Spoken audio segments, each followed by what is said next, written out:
gülüm, sağınganman, sağınganman, sağınganman. Assalomu alaykum. Azizlar, onaxonlar, opa-singillar, xush kelibsizlar. To'ylar muborak bo'lsin, xayrli bo'lsin ilohim.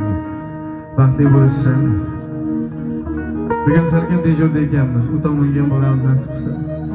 Sizlarga yaxshi kayfiyat beramiz qo'limizdan kelgancha. Omon bo'linglar, sog' bo'linglar. Senga bo'lgan xumorim aldam. Suratingga qarab olindim. Bilsang yurak qilmasa talab. Bugun seni juda sog'indim.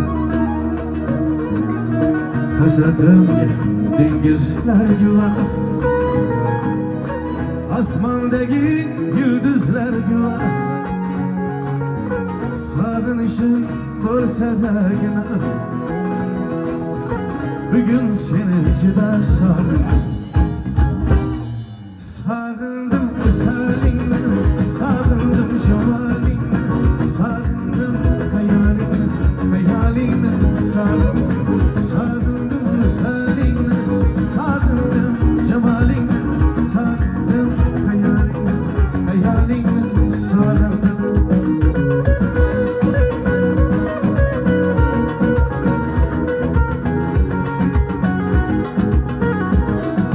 Ko'rsam edi gul yuzlaringni, ma'yus ko'rgan ko'zlaringni, menga aytgan har so'zlaringni, bugun seni juda sog'indim.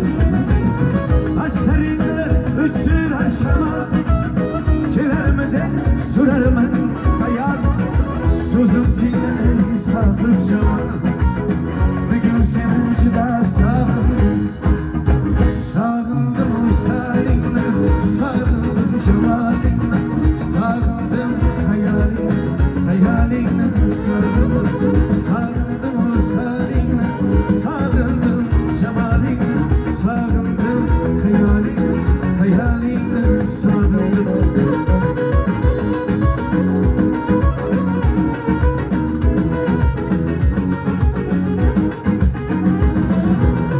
Arasingni hech qo'ymasang ham,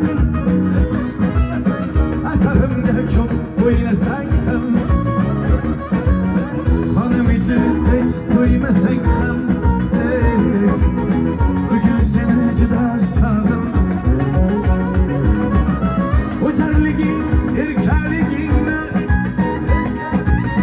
chinnilarcha telbaligingni, hatto o'sha qaysarligingni, bugun seni juda sog'indim. Sog'indim visolingni, sog'indim jamolingni, sog'indim xayolingni.